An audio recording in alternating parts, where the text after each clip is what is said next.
Is it morally acceptable for a book character to steal things? Let's talk about it. Kierse McKenna is a thief on the streets of New York, but the streets of New York are not the kind of streets that you and I know today. In the Wren and the Holly library, Kierse McKenna has grown up on the streets of New York during and after the Monster War. Monsters like vampires and werewolves came out of the woodwork and obviously had an immediate and deadly conflict with humanity. At the time of the story, the war is over and there is a monster treaty that is governing the city of New York and keeping a sort of uneasy peace. During the war and in the aftermath of it, anyone who wasn't rich or powerful struggled a lot, and Kierse is one of those people.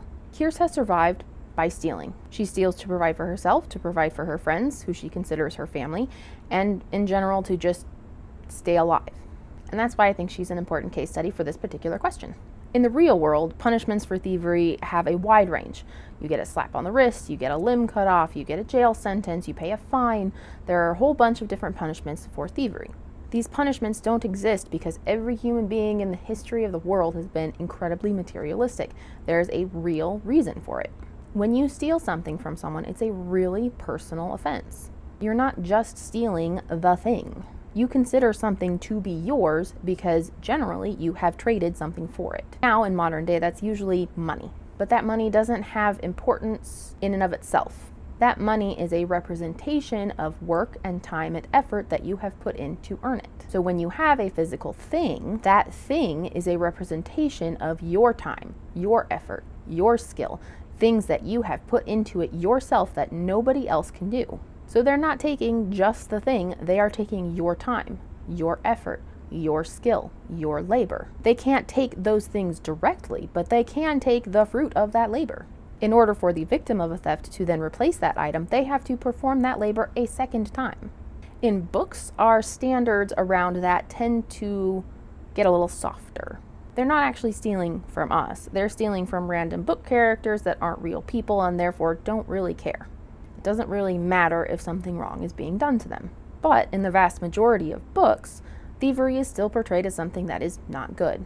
In Brandon Sanderson's Mistborn, Vin joins Kelsier's team in order to steal a very valuable object. This heist ends with the overthrow of a dictator.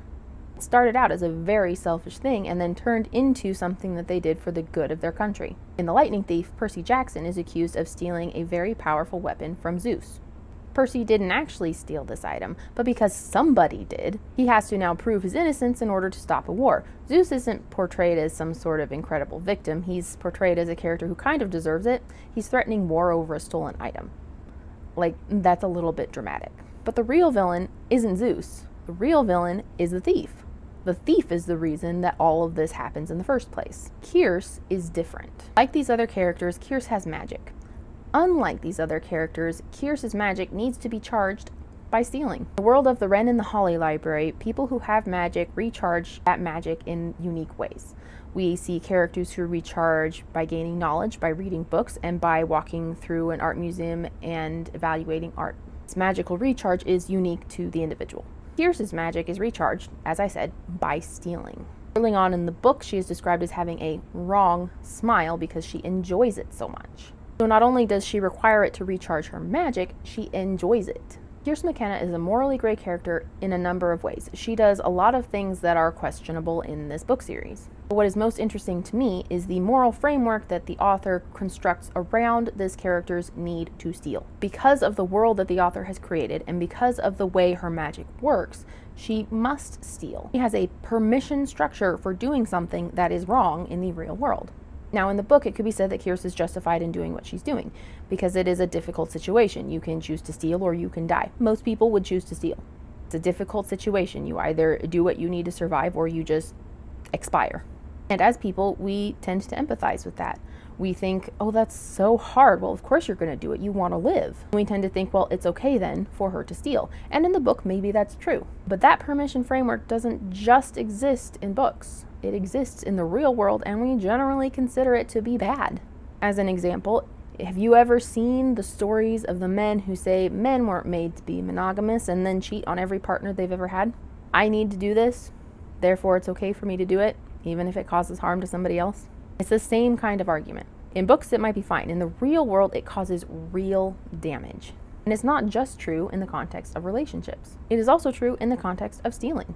Sure, maybe that person was wealthy. Maybe they didn't even notice that thing went missing. But that doesn't eliminate the fact that you are stealing something that they put time and effort into. You can make a whole lot of arguments in favor of stealing from a rich person. That doesn't mean that it's okay. Zeus lost his weapon, his thunderbolt, I think it was called. It was stolen from him. It still caused a lot of damage. That doesn't make it okay to take something that doesn't belong to you. So in other circumstances, it's really easy to see why we shouldn't be doing this. But the argument is the same. And if there's something flawed with the argument, then it should apply across multiple contexts. In fact, you could argue that it should apply across all contexts.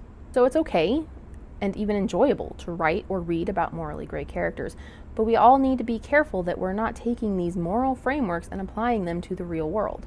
If you are trying to excuse a wrong that you are wanting to do by saying you have to, that is moral cowardice. So in short, maybe it's not wrong for a book character to do it, but it is certainly wrong for you to do it.